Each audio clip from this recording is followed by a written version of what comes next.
Okay, this is going to be a quick review on the Dayan GuHoung and the Dayan Zhanchi, and I'm just going to be comparing the two, showing you which one's better, which one you should get.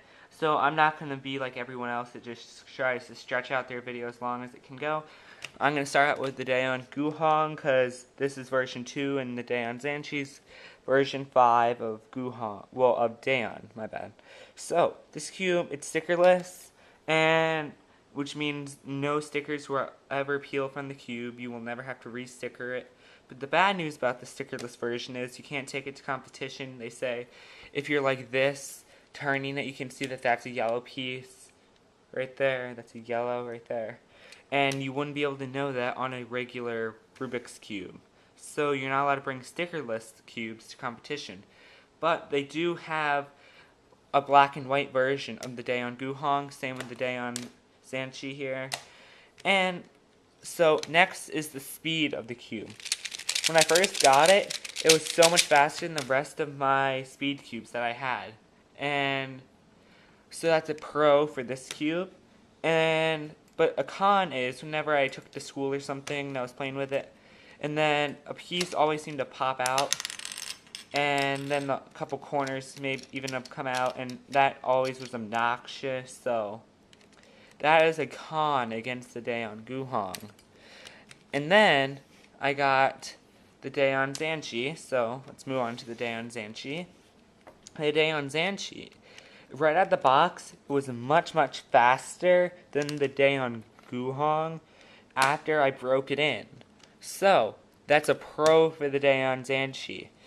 And another pro, in my opinion, is it has torpedoes, which are little pieces of plastic inside of the cube on the internals, which are attached to the edge pieces, which means it will, like, you should never actually have an edge piece to pop because you really can't get it out. In order to take this whole cube apart, you would simply have to yank out a corner and then start taking apart and stuff it just little by little.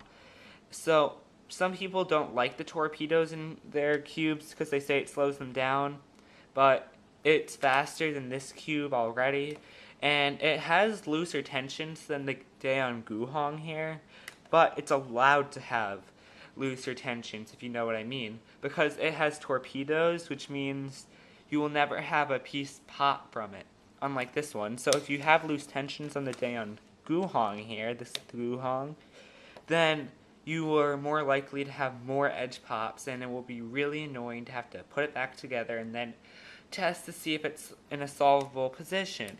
So, pro for a Dayan Zhanchi. And again, it's a stickerless puzzle, which means no peeling stickers, but you can't bring it to competition.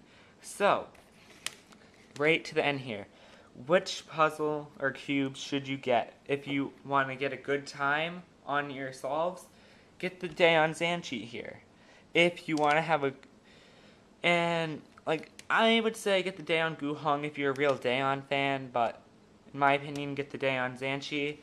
If you want to have a fast solve for a competition, get the Dayan Zhanchi, but getting it in black plastic or white plastic. I would say black plastic. It looks a bit more professional, but that's your choice. So, that has been a review and comparison of the Dayan GuHoung versus the Dayan Zhanchi.